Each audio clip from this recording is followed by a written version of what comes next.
अस्सलाम वालेकुम, welcome back to my channel. तो वक्त का बिल्कुल पता ही नहीं चलता है कि वो कितनी तेज़ी से हमारी ज़िंदगी से भाग रहा है। देखिए ना, रमज़ान कितनी जल्दी बीत गया और बस अभी लग रहा है ना कि कल ही परसों की बात तो है जब रमज़ान का चाँद देखने गए थे छत के ऊपर, और अभी बस रमज़ान हाथ से निकल गया और बस कुछ घंटे ही रह गए ईद का चाँद नज़र आने में। तो लेकिन जब ईद का चाँद नज़र आने वाला होता है ना तो बड़ी कन्फ्यूज़न होती है। कहीं लोग ये कहते हैं कि 29 रोज़ा होगा और फिर कहीं लोग ये कहते हैं कि 30 रोज़ा होगा। तो 29 रोज़े होंगे या फिर 30 रोज़े होंगे ये तो अल्लाह ही बेहतर जानता है और सब कुछ चाँद के ऊपर डिपेंड करता है। तो 29 अगर रोज़ा हो जाता है ना तो खुशी तो होती है, लेकिन जब पूरा 30 रोज़ा हो जाता है ना तो उसकी बात ही अलग होती है और उसमें एक अलग खुशी होती है और कहीं कोई कन्फ्यूज़न नहीं होती फिर।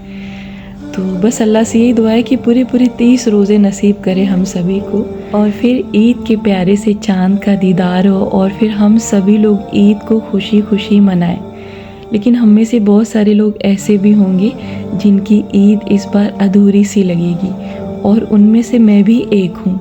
और मेरे वालिद साहब भी इसी साल गुज़रे हैं, लेकिन मुझे अल्लाह से कोई शिकायत नहीं है क्योंकि मुझे मालूम है कि मौत बरहक है और हमें भी और आपको सबको जाना है। तो अल्लाह के किसी फ़ैसले पे कोई शिकायत नहीं करना है आपको, क्योंकि अल्लाह तो पूरी दुनिया का बादशाह है और एक बादशाह जब जो चाहे कर सकता है। हम बंदे उसमें कुछ नहीं कर सकते हैं और ना ही वहाँ पे हमारा कोई ज़ोर चलता है कि अल्लाह ने ये हमारे साथ क्यों किया और कैसे किया। तो बस जब अल्लाह गम दे तो सब्र करिए, लेकिन जब अल्लाह खुशी देना तो खुशी भी मनाइए, क्योंकि हमारा मालिक जब ये देखता है ना कि हम गम में सब्र कर रहे हैं और खुशियों में खुशी मना रहे हैं तो वो हमसे राज़ी हो जाता है। और जो हमसे बिछड़ गए ना उनके लिए दुआ मग़फ़िरत करिए और जितना हो सके ना उनके नाम से गरीबों में आप खाना और कपड़ा और जो भी आपसे हो सके ना उसको तक़सीम करिए। लेकिन हम में से बहुत सारे लोग ऐसे हैं जिनके घर से इस साल कोई गया होगा, यानी किसी की डेथ हो गई होगी ना, तो वो ईद नहीं मनाएंगे और ईद में नए कपड़े नहीं पहनेंगे। आप जब ये हरकत करते हैं ना तो अल्लाह बहुत नाराज़ होता है। आपकी इस हरकत से ये ज़ाहिर होता है ना कि आप अल्लाह के फ़ैसले से नाराज़ हैं। आपको ऑब्जेक्शन है, अल्लाह ने जो भी किया आपके घर में आपके साथ, आप उस चीज़ से नाराज़ हैं। तो याद रखिएगा कि आपकी इस हरकत की वजह से अल्लाह बहुत नाराज़ हो जाता है। तो इसलिए जब आपके घर में गम हो ना तो सब्र करिए और जब खुशी मिले ना तो खुशी मनाइए, क्योंकि हमें वही करना है जो हमारा रब हमें हुक्म देता है। तो फ़िलहाल जी ये थी मेरी ईद की शॉपिंग, लेकिन ये सारे कपड़े मैंने गर्मी के पर्पज़ से ख़रीदा था और इसको मुझे ईद के बाद ख़रीदना था, लेकिन मेरा जाना इसी रमज़ान में हुआ तो मैंने ख़रीद लिया था। लेकिन अभी मैंने इसको सिलवाया नहीं क्योंकि अभी टेलर के यहाँ बहुत भीड़ होगी और मुझे इसको आराम से सिलवाना था। तो काफ़ी मुझे अच्छे इसके मटेरियल दिख रहे थे और घर में मैं भी आप ही की तरह सलवार सूट ही पहनती हूँ, लेकिन बहुत सारे लोग कंफ्यूज होते हैं। वो मुझसे ये पूछते हैं कि क्या मैं पूरे दिन यही लॉन्ग वाला ड्रेस पहने रहती हूँ। तो ऐसा नहीं है, क्योंकि इसमें काम करना बहुत मुश्किल होता है और पॉसिबल ही नहीं कि मैं पूरे दिन ये ड्रेस पहन के रखूँ।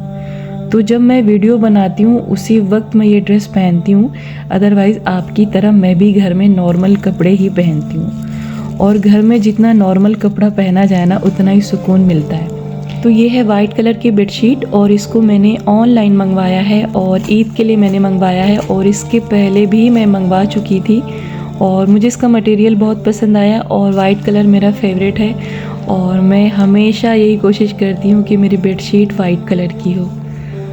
तो ये है अमानत का ड्रेस और बहुत प्यारा था और क्रीम कलर पे है और नेक पे इसके जो है काफ़ी अच्छा वर्क है और काफ़ी खूबसूरत लगा मुझे ये ड्रेस।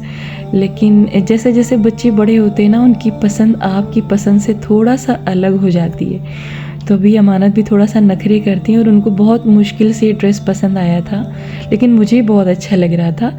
तो इसके आस्तीन में अच्छा वर्क था। और मैं तो हमेशा ये सोचती हूँ कि फुल आस्तीन रहे, क्योंकि उससे काफ़ी अच्छा लुक आता है हाथ का। तो अनारकली पैटर्न पे ये सूट था और साथ ही साथ इसके बॉटम में भी थोड़ा सा वर्क था। और जब बॉटम में थोड़ा सा वर्क होता है ना तो अच्छा लगता है। यहाँ पर ये देखिए काफ़ी खूबसूरत इसकी जो डिज़ाइन मुझे लग रही थी। और इसका दुपट्टा लेकिन थोड़ा सा अलग लगा।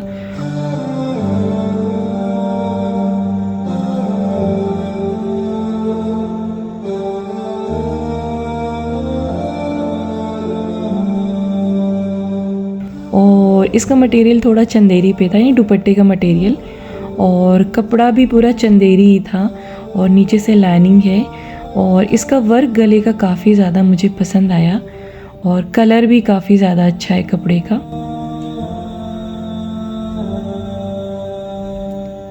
तो विशफुल का ये ड्रेस है और विशफुल का ड्रेस मुझे बहुत ज़्यादा पसंद है और काफ़ी सालों से मैं डब्लू और विशफुल यूज़ कर रही हूँ। और फिर इसके आगे मुझे कोई भी कपड़े नहीं पसंद आते हैं, लेकिन घर में पहनना थोड़ा सा मुश्किल होता है। तो खैर ये छोटा सा प्यारा सा बैग मिला है और इसमें ईयरिंग है और इनकी ईयरिंग बहुत ज़्यादा प्यारी होती है। और आपको ऑप्शन देते हैं ये, अगर आप चाहें तो थोड़ा भारी भी ले सकते हैं और अगर आपका दिल करे तो लाइट वेट भी ईयरिंग ले सकती है। तो बहुत हल्की थी ये। और इनकी खासियत ये होती है ना कि जब आप इसको अपने कानों में पहनते हैं ना, बिल्कुल महसूस ही नहीं होता है कि कान में कुछ पहने भी हैं आप। तो यहाँ पर अमानत की ये सैंडल है और अमानत की एक आदत है ना कि जब भी वो सैंडल लेती हैं या फिर ईयरिंग लेती हैं तो अपनी पसंद का लेती हैं, लेकिन जब उन्हें पहनना होता है ना तो वो नहीं पहनती हैं बाद में। और बस उनकी कोशिश होती है कि फ्लैट से सैंडल मिल जाए और फिर उसी को पहन के बाहर जाएं। तो ख़रीदने को वो ख़रीदती हैं और मैं उनको मना भी करती हूँ, लेकिन वो बिल्कुल नहीं मानती हैं और अपनी पसंद का ही ख़रीदती हैं, लेकिन फिर उसको यूज़ नहीं करती। फिर इसके बाद मुझे बहुत दुख होता है, क्योंकि मैं कोई भी सामान ख़रीदती हूँ ना तो मैं यही चाहती हूँ कि वो पूरा फुल वसूल हो, यानी जितने उसमें पैसे लगे हो ना उससे ज़्यादा वो यूज़ हो। और कोई भी सामान जब आप ख़रीदते हैं, जब वो यूज़ होता है ना, तभी दिल को सुकून भी मिलता है और तभी अच्छा भी लगता है। तो खैर ये मेरा सूट है, मेरा भी क्रीम कलर पे ही है। तो खैर बड़ी मुश्किल से मुझे पसंद आया था, क्योंकि ऑप्शन कुछ दिख नहीं रहा था। और जब आपका वेट ज़्यादा हो जाता है ना तो फिर सूट आपको अच्छे मिल नहीं पाते हैं। फिर आपके पास एक ही ऑप्शन होता है कि आप मटेरियल लीजिए और जाके टेलर के यहाँ सिलवाइए, जो कि मुझे बिल्कुल नहीं पसंद है। और मेरी कोशिश यही होती है कि मैं रेडीमेड कपड़े ही पहनूं, लेकिन थोड़ा सा भी मुश्किल हो रहा है। और इसका दुपट्टा बहुत प्यारा था, लेकिन टिश्यू मटेरियल है और सर पे बिल्कुल भी ये टिकने वाला नहीं है। तो ऐसे दुपट्टे सिर्फ दिखने में अच्छे लगते हैं लेकिन काम के नहीं होते हैं। और इसका पैटर्न मुझे नहीं पसंद आ रहा था, क्योंकि ये बीच से ओपन था और मुझे ऐसे खुले हुए कपड़े बिल्कुल नहीं अच्छे लगते हैं। और दूसरी सबसे बड़ी प्रॉब्लम ये है ना कि इनकी जो कुर्तियाँ होती हैं ना वो शॉर्ट होती हैं और मुझे लॉन्ग पैटर्न पे पहनना ज़्यादा पसंद है कुर्ती। और ये इसकी ईयरिंग है। तो पहले अमानत को ये वाली ईयरिंग पसंद आई थी, यानी कि जब वो ख़रीदती हैं ना तो हैवी लेना चाहती हैं और जब यूज़ करने का टाइम आता है ना तो उनको छोटा सा चाहिए। और जितनी भी वो ईयरिंग ख़रीदती है ना सब घर में रखी रहती है और एक छोटा सा टॉप्स कान में डाली होती है और वही पहन के आती जाती है। तो पहले उन्होंने ज़िद किया कि मम्मा ये वाली मुझे दे दो। मैंने कहा ठीक है, बाद में यूज़ कर लेना। तो डब्लू विशफुल कपड़े तो अच्छे बनाते हैं, ईयरिंग भी बहुत प्यारी होती है और साथ ही साथ इनके फुटवेयर बहुत ज़्यादा खूबसूरत लगते हैं, मुझे बहुत कंफर्टेबल लगते हैं। लेकिन इस बार मुझे बहुत ज़्यादा दुख हुआ, क्योंकि अब वहाँ पे कोई भी फुटवेयर का ऑप्शन नहीं रहेगा, लेकिन आपके पास ऑनलाइन ऑप्शन रहेगा। अगर आपको भी मेरी तरह डब्लू के फुटवेयर बहुत ज़्यादा पसंद है तो आप ऑनलाइन मंगवा सकते हैं, लेकिन मुझे ऑनलाइन शॉपिंग करना बिल्कुल भी पसंद नहीं है। और मेरी हमेशा यही कोशिश होती है कि मैं मार्केट जाऊं और वहां पे आराम से शॉपिंग करूं। तो मैं बहुत चूज़ी हूं और मैं सामान को बहुत इत्मीनान के साथ ख़रीदती हूँ और बहुत देख के ख़रीदती हूँ। और हमेशा यही कोशिश होती है कि जो भी सामान ख़रीदूँ एक बार में ख़रीदूँ और फिर उसको दोबारा वापस करने की नौबत ना आए। और अल्हम्दुलिल्लाह ऐसा बहुत कम हुआ है कि मैं कोई सामान लेकर आऊँ फिर उसको वापस करूँ, क्योंकि जब आप कोई सामान एक बार में ख़रीदते हैं ना तभी आपको वो अच्छा मिल जाता है, लेकिन जब आप वापस करने के चक्कर में आते हैं ना तो कहीं ना कहीं आपको प्रॉब्लम हो ही जाती है और बहुत ताम झाम भी होता है। तो इसकी आस्तीन भी काफ़ी ज़्यादा प्यारी लग रही थी, लेकिन अगर फुल होती ना तो बात ही अलग थी। तो पैटर्न इसका शॉर्ट था, लेकिन इतना भी शॉर्ट नहीं है, लेकिन हाँ लॉन्ग होता तो ज़्यादा अच्छा लगता। तो इसका दुपट्टा ज़्यादा अच्छा है, बाकी कलर भी अच्छा है। और हमेशा मेरी एक कोशिश ये होती है ना कि जो कपड़े ख़रीदूँ उसका मैचिंग का सैंडल भी हो और ईयर रिंग भी हो। तो सैंडल वेस्ट नहीं जाती, क्योंकि डब्लू ऐसा पैटर्न बनाता है ना कि अगर आपने एक सैंडल ख़रीदी है ना तो एक दो कपड़ों पे जाके मैच हो ही जाती है। यहाँ पर अगर हम चाहें तो अमानत की भी पहन सकती हैं, और अगर अमानत चाहे तो मेरी पहन सकती हैं। और अल्हम्दुलिल्लाह हम दोनों का साइज़ भी सेम ही, बस थोड़ा सा छोटा बड़ा है, लेकिन मेरी कोशिश होती है कि मैं अपने ही साइज़ का ख़रीदूँ ताकि मैं भी पहनूँ और अमानत भी पहने। लेकिन मुझे हाई हील तो पसंद है, लेकिन बहुत कम मैं ख़रीदती हूँ और मुझे कंफर्टेबल लगता है फ्लैट सैंडल में। तो ये है अमान का ड्रेस, और अमान के लिए भी सिर्फ मैंने कुर्ता लिया है मान्यवर से, और वहाँ का मटेरियल मुझे बहुत ज़्यादा पसंद आया है और पूरा रेडीमेड होता है। और रेडीमेड कपड़ों में मुझे बहुत सुकून मिलता है, और सम टाइम प्रॉब्लम हो जाती है बट सिलाने में मुझे ज़्यादा प्रॉब्लम होती है। तो खैर अमान ने भी अपनी पसंद का ख़रीदा। तो इसका डिज़ाइन ज़िगज़ैग पे था और मुझे ये थोड़ा सा कम अच्छा लग रहा था, लेकिन अमान बस बहुत जल्दी में होते हैं और बस एक दो ट्राई करते हैं बहुत मुश्किल से, और फिर कहते हैं बस मम्मा डन करो। बस आई थिंक एक दो उन्होंने ट्राई किया था पहन के और फिर उनको ये पसंद आया तो मैंने इसको दिला दिया। और ये है अमान की सैंडल। तो अमान को शूज़ बिल्कुल नहीं पसंद है और ना ही उनको कपड़ों में जीन्स पसंद है। तो उनकी कोशिश हमेशा यही रहती है कि बस मम्मा मुझे लोअर टी शर्ट दिला दो, वही कंफर्टेबल लगेगा।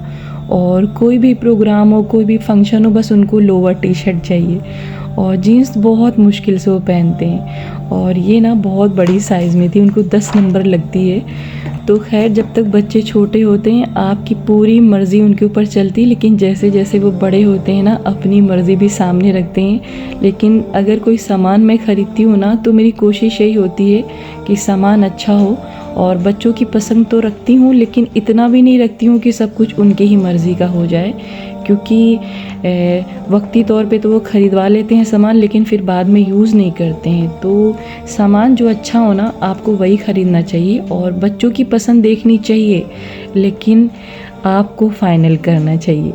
तो चलिए जी, भी इसके पैकेट को संभाल के रख देते हैं। तो अच्छा, मेरी एक और आदत है, घर में कोई भी सामान आता है चाहे वो इस तरीके का पैकेट हो या फिर कोई भी सामान हो, मैं उसको बहुत संभाल के रखती हूँ और कभी ना कभी वो यूज़ में आ ही जाता है। तो आप भी कोई चीज़ फेंका मत करिए और कोशिश किया करिए ना कि उसको यूज़ में आप ला लें, तभी अच्छा लगता है। तो कल इंशाल्लाह ईद के कपड़ों में आयरन करना है, क्योंकि 29 रोज़ा भी हो सकता है और 30 रोज़ा भी हो सकता है। लेकिन मेरा मानना ये ना कि कोई भी प्रोग्राम हो, कोई भी फंक्शन हो, आपको तैयारी हमेशा एडवांस में रखनी चाहिए, और जब वक्त आ जाए ना तो उस वक्त आपको भागना ना पड़े, दौड़ना ना पड़े। और एक दो दिन पहले अगर आपका काम टाइम पे हो जाता है ना तो आपके लिए अच्छा होता है। और अल्हम्दुलिल्लाह मैं हमेशा यही कोशिश करती हूँ कि हर काम उसके टाइम पे पूरा रहे और आपको भागना ना पड़े और परेशान ना होना पड़े।